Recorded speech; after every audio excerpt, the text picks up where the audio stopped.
is time spent in a parked van with my sisters, waiting for one of us to root through her bag and find whatever it was the other needed the most. 2. Our 9th spring in Lackawanna, we painted the convent walls the color of mayonnaise. This was in 2005, when newscasters couldn't stop talking about the death of the Pope, and we couldn't stop talking about the mold on our bathroom wall. Remediation, that was the word we used. We wanted mold remediation. We bleached and squeegeed and scrubbed, but nothing worked. Nothing remediated.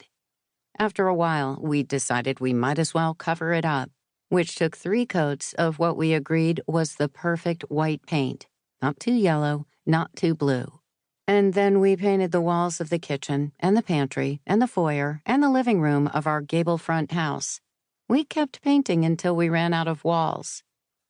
It was the spring the babies stopped coming, so we had time on our hands. There used to be 12 babies in our daycare. Some young enough that the mothers still counted their ages in months, others old enough to tell us how they felt. But a few years back, the new Montessori school opened, and their budget allotted a music program, cooler toys, zoo-to-you animal visits, rabbits and turtles mostly, maybe an iguana. And in the last few years, the mothers had started an enrollment exodus. Each year, we had fewer babies. By our 9th spring, there was only 1 baby, and we thought 4-to-1 was an excellent teacher-to-student ratio, but the baby's mother felt it important for him to socialize.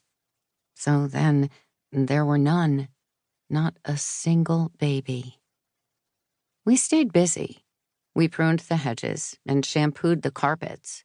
We were in possession of an old red Mercury Villager, a donation from a parishioner a few years back. The van had no air conditioning, the seats were gray velour, and the sliding doors were trouble. They jammed in their tracks.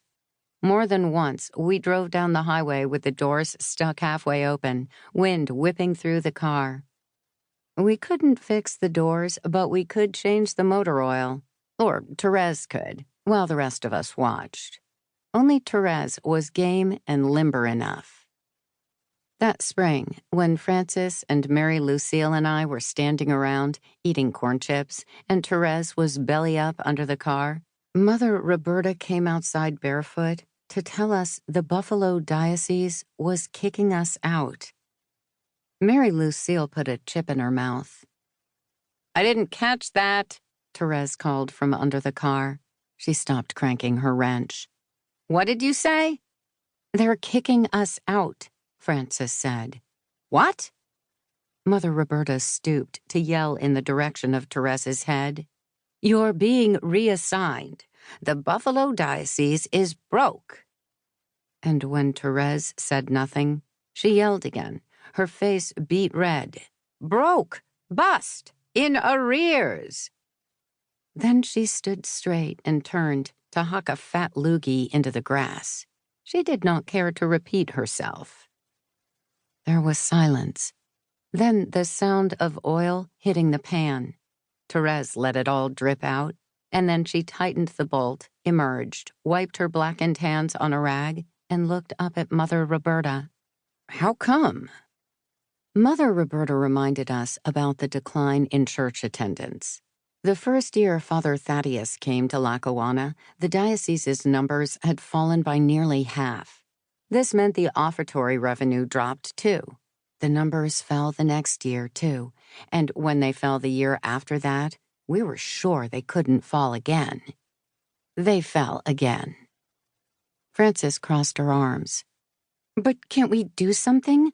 We could sell muffins, or CDs, or knives. I have a cousin who got rich from knives."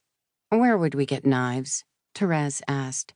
"I can call my cousin," Frances said. "No," Mother Roberta said, weary. She shook her head. "We are not selling knives." "We could do a phone-a-thon," Mary Lucille said. "Ask people for donations." "That's a nice idea," Mother Roberta said, "but it's too late for that.